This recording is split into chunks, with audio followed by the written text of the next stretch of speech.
문재인 대통령의 지지율이 나왔어요. 한겨레 6면입니다. 20대 이탈이 가속됐답니다. 대통령 지지율이 30%마저 붕괴됐습니다. 여러분 기억에 또 제 기억에도 20%는 역대 처음인 것 같은데요. 지금 그래프를 보세요. 4월 5주차에 29%를 기록했고 한국갤럽이 조사한 겁니다. 갤럽 조사에서 29% 취임 뒤 최저치입니다. 부동산 정책을 못했다. 81%로 치솟았답니다. 이런 부정적 반응이요. 모든 세대에서 부정평가가 더 많았다. 20대 지지율은 21%까지 추락을 했습니다. 유용화 교수님께 여쭤볼게요. 지지율 하락. 글쎄요. 심리적 마지노선이라고 해야 될까요? 30%가 일단 붕괴됐다는 게 상징적으로 일단 확 다가옵니다. 30%가 붕괴됐다는 것은 기존의 문재인 대통령을 지지했던 층들이 많이 이탈하고 있다는 거죠. 호남층이라든가 아니면 뭐 특히 40대 층들이 이탈하고 있다는 징표니까요. 이것은 진짜 문재인 대통령과 문재인 정부 당사자들뿐만이 아니라 국정 운영에 있어서도 결코 바람직하지 않은 것이죠. 지금 1년여 이상이 남았기 때문에 국정 운영을 안정적으로 진행하기 위해서는 그래도 30% 이상, 뭐 35, 40까지는 가줘야 향후에 백신 문제라든가 외교 문제라든가 여러 가지 현안이 있기 때문에 그걸 추진해 나갈 수 있기 때문에 이것을 빨리 현 정권은 회복할 수 있는 그런 방법을 모색해야 됩니다. 지금 이제 한겨레 신문에서도 지적했지만은 가장 중요한 문제가 부동산 문제, 그리고 이제 20대 층이 지금 더 돌아섰다. 뭐 최근에 나온 비트코인 문제라든가 또 이제 코로나 백신 문제도 지금 가중돼 있는 것이고요. 여러 가지 부분들이 그러니까 국민의 생활상의 문제와 삶의 문제를 현 정부가 잘 풀어주지 못하고 있다라는 거거든요. 초점이 거기에 있는 거거든요. 근데 앞으로는 이제 그렇게 갈 거예요. 어차피 지금 이제 뭐 내일 모레면 이제 민주당 새 대표가 나오고, 그렇죠. 네. 김부겸 내정자도 총리로 하여튼 뭐 잘 통과되면 총리로 국회에서 통과되면 총리가 네. 되고, 그다음에 대권 후보들이 나타나고 그렇게 네. 되면 결국은 그 사람들이 어떻게 여권 부분에 대해서 책임성 있게 정권 교체를 향해서 나가느냐 이런 부분이 굉장히 중요하게 다가올 겁니다. 거기서 이제 쇄신이라든가 변화라든가 자기 반성이라든가 내로남불 문제라든가 이런 부분들을 그들이 새로운 지도부들이 대권 후보를 포함해서 어떻게 해 나가느냐 이것이 아마 문재인 정부의 지지율과 연동돼 있다 저는 그렇게 생각합니다. 네. 정당 지지도도 이제 이렇게 돼 있고요. 네.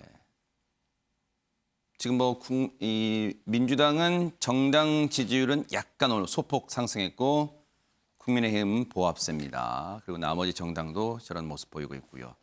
세계일보에는 이제 갤럽 조사를 더 분석했습니다. 그 기사를 볼게요. 세계일보 1면인데요. 왜 이렇게 떨어졌냐? 부동산 실책과 코인 혼선 그리고 레임덕 마지노선이 뚫렸다. 지지율 첫 30% 붕괴 그 원인들을 분석했습니다. 문희철 평론가님, 뭐 원인 분석이 언론마다 다를 수 있고 또 전문가마다 다를 수 있고 합니다만 공통적으로 이 궤를 같이 하는 분석은 대체 뭘까? 이 제목처럼 부동산과 코인입니까? 아니면 또 다른 어떤 요인이 있을까요? 작년부터 여론조사를 유심히 봐보면요. 네. 문재인 대통령 잘하고 있는 게 뭐냐 하면은 코로나다. 코로나 대처 잘하고 있다. 그거 하나뿐이 없었어요. 그게 많이 높을 때는 잘하고 있다. 긍정평가가 뭐 50% 넘게도 나온 적이 있었는데 그래서 어떻게 보면은 코로나로 먹고 살았다 하는 그런 말이 들 정도로 왜냐 다른 거 잘하고 있다는 게 없었거든요. 그런데 이제 부동산이 나오죠. 같은 여론조사 기관인 갤럽에서 어제 여론조사를 한 거 보면은 이제 정책에 대해서 물었습니다. 복지에 대해서 묻고 경제에 대해서 묻고 애교 안보 뭐 북한 또 인사부는 어떻게 됐냐 이렇게 다 물어봤는데 네. 48% 유일하게 높게 나온 거 가반도 못 넘었지만 제일 높게 나온 게 부동산이고요. 나머지는 30%가 안 됩니다. 다 아래예요. 낙제점이에요. 그리고 부동산 같은 경우는 긍정평가가 한 자릿수 9%에 불과합니다. 그래서 이렇게 지지율이 떨어진 것은 뭐 얼마든지 예측 가능했었죠. 그래서 이렇게 보면은 참 너무 코로나의 그 방역, K 방역에 취해 있던 거 아닌가. 그리고 다른 거 적폐청산하고 코로나 우리 한번 생각해 봅시다. 대통령 취임하셔가지고 한 게 뭘까 보면은 물론 국정 운영 세밀한 거랑 세세한 거랑 할 일이 아주 많죠. 그런데 크게 떠오르는 것은 적폐청산하고 코로나밖에 없습니다.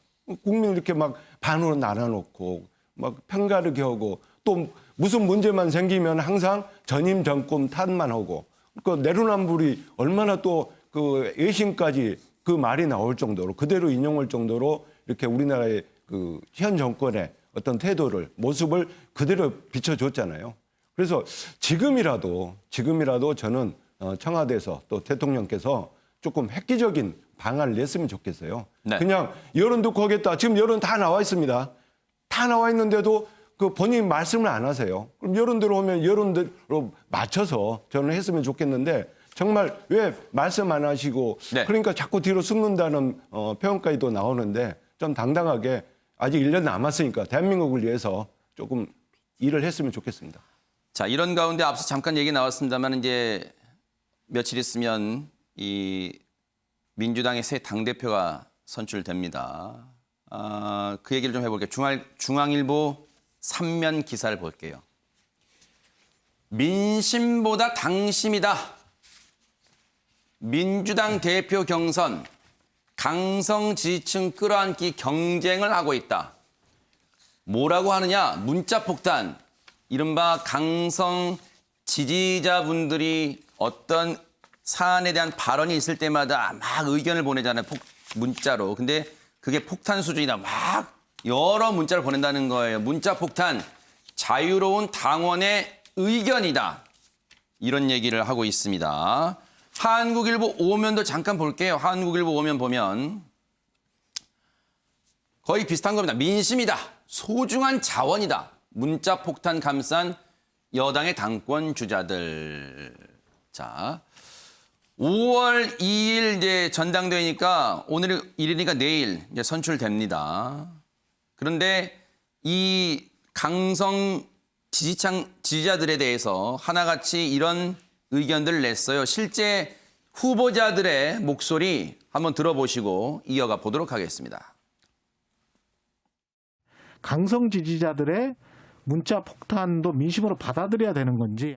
뭐 저는 당내에서 이견이 있는 것은 당연하고 예. 뭐 강성이다 아니다 이런 어떤 구별보다는 예. 저는 당내 소통을 강화해서 또 민주적인 논의 절차 이런 것을 강화하면 해소될 수 있는 문제라고 보고 문제는 문자 폭탄은 의견이기 때문에 의견을 받으면 되는 일이고 그런데 이제 그 과정에서 욕설이나 뭐 지나친 비난 이런 것들은 어떤 경우에도 옳지 않죠. 표현은 자제해야 되고 그 의사 표현, 자기 의견의 표출은 자유롭게 해도 된다. 저는 이제 소모적인 논쟁이 아니라 개혁의 에너지로 승화시키자. 근데 그렇게 되려면 우리 문화를 좀 바꿔야 됩니다. 예. 상대방을 좀 다루다고 막 뭐 정적을 제거하듯이 막 그렇게 집단적으로 그렇게 하는 행위는 우리 당 발전에 도움이 안 된다. 자, 이렇게 세 후보 모두 저런 목소리를 냈습니다. 그런데 사실 당내에서도요. 최민희 의원님 물론 이제 저렇게 저런 의견을 받아들여야 된다. 소중한 자원이다. 이런 얘기도 있습니다만 그 앞에 기사를 좀 보여주세요. 앞에 기사를 보면은 앞 기사 보면 이제 당내에서 우려의 목소리가 나옵니다. 당내에서 이런 목소리에 대해서 당의 어떤 이 분열을 오히려 초래한다. 강성 지지자들의 목소리가 그런 분열을 초래한다. 실제로 조응천 의원 등은 쇄신 모임을 결성하겠다. 뭐 이런 얘기도 하고 있습니다. 그러면서 거기에 대해서 이목희 전 의원은 잘 됐네. 그렇게 결성해서 당 나가면 되겠네. 약간 비아냥거리는 식으로 얘기도 하기도 했어요. 저는 이목희 전 의원의 그런 태도는 반대입니다. 왜냐하면 지금 당대표 세 분이 얘기하는 입장이 조금씩 다 다릅니다. 그러니까 저는 그 뉘앙스를 다 이해하고 들어보면 저분은 정말 국민들하고 가깝구나. 저분은 좀 멀구나. 저분은 진짜 객관적이고 중립이다. 이게 다 알거든요. 그러니까 저는 지금 이 과정에서 제일 정치적 지분을 많이 얻은 사람이 누구냐. 역설적으로 조응천 의원입니다. 이 상황이 지나가고 나면 이 조응천 의원이 머리가 아주 좋으신 거예요. 그러니까 TV에 조응천 의원 얼굴이 너무나 많이 요새 나와요. 그럼 이 상황이 지나가면 그냥 내용은 다 까먹고 조응천 이름만 남거든요. 그래서 정치인들은 자기 부고 빼고는 그냥 언론에 그게 뭐 노이즈 마케팅이든 뭐든 나오는 게 좋다 이런 거고요. 그래서 조응천 의원님이 지금 그 문자를 가지고 쇄신파를 만들겠다 이렇게 얘기하신 건 아니에요. 그게 말이 됩니까? 그렇기 때문에 그건 아니고 다만 이게 좀 힘드시겠죠. 왜냐하면 언론에서 막 각광받으시는데 지지자들이나 당원들의 일부는 욕을 할 거예요. 그러나 조홍천 의원님께 공개적으로 말씀드리는데 지금 굉장히 인지도 올리는 데는 무지무지 도움되고 있다. 이 말씀 드리고 싶고 그다음에 중요한 거는 저는 정치인들이 좀 솔직해져야 될 것 같아요. 저는 주변에 칭찬받는 메시지 막 받고 이거 폭탄이라고 하는 국회의원을 못 봤습니다. 그러면 지지자들은 국회의원을 늘 찬양하고 어머 의원님 너무 잘하세요. 이래야 되는 존재인가. 이제 아니라는 거예요. 그래서 저는 문자 폭탄이라는 말 자체가 이거 부정적인 건데 의원들한테 칭찬 메시지가 막 가면 그건 문자 폭탄이라고 안 그러죠. 아무도 언론에 대고 얘기 안 하니까. 이 부분은 성찰하셔야 돼요. 나는 늘 칭찬만 받아야 돼? 아니거든요. 잘못하면 비난도 받는데 그 비난이 욕설 뭐 이런 거 하는 분들은 저는 민주당원 아닐 거라고 생각해요. 여기서 가장 큰 문제는 문자를 막 보냈는데 그 사람이 다 민주당 당원이라는 전제의 논의는 안 됩니다. 그건. 왜냐하면 그 적어도 문재인 대통령을 지지하고 민주당을 지지하는 진정성 있는 분들은 그렇게 과격한 욕설을 하지 말아야 된다는 정도는 아실 거라고 생각해요. 그리고 과거에는 정치를 1인 보스가 했죠. 그게 삼김 시대고요. 그 후로는 최고위원 체제로 나눠 먹기를 해요. 그리고 언론은 늘 정치에 대해서 훈수 두잖아요. 과격한 표현도 해요. 언론도. 그런데 이제는 지지자들이 능동화된 거예요. 그거는 민주당만 그런가? 저는 안 그럴 것 같아요. 그 지지자들과 당원이 능동화돼서 입장 표명을 하는 거는 그건 긍정적이고 그런데 문제는 예를 들면 당을 나가라거나 이런 권한은 누구에게도 없다는 거예요. 그래서 저도 많이 받아봤거든요. 제가 민주당 후보로 2018년에 이재명 후보가 선출됐을 때 당시에 지역위원장으로서 이재명 후보를 지지했다는 이유로 남경필 후보를 찍으라는 민주당의 일부 극문들에 의해서 거의 뭐 저는 트위터를 폐쇄할까 고민하다 트위터를 안 해요, 요새는. 그리고 그 욕의 내용이 누구랑 분륜이다 이 수준이라 저도 그 불륜이란 얘기를 들었을 때 내가 이거 법적 소송을 해야지까지 생각한 적이 있어. 너무 괴로워서. 그런데 돌아보면 그것도 역시 강성 지지자들의 표현인데 사실 그분들이 안 그래줬으면 좋겠는데 한단 말이죠. 그러면 아까 당대표 선거가 끝나고 당대표들이 대응한다 그랬잖아요. 어떻게 대응합니까? 정리해 보겠습니다. 너무 시간이 많이 지나서요. 네, 그래서 농부는 밭을 탓하지 않는다. 네. 그러나 법적으로 문제될 만한 비난 메시지를 정말 이 시간 이후 보내는 분들은 뭐 진정한 지지자라고 저는 안 봅니다. 조선일보 6면 기사 좀 보여주세요. 조선일보 6면 기사 보면 당내 앞서 우려 목소리 나온다고 그랬잖아요. 친문 문자 폭탄 비판 의원에 당 나가라. 앞서 그런 얘기가 나오고 있고요. 이목희 전 의원 얘기 아까 했죠.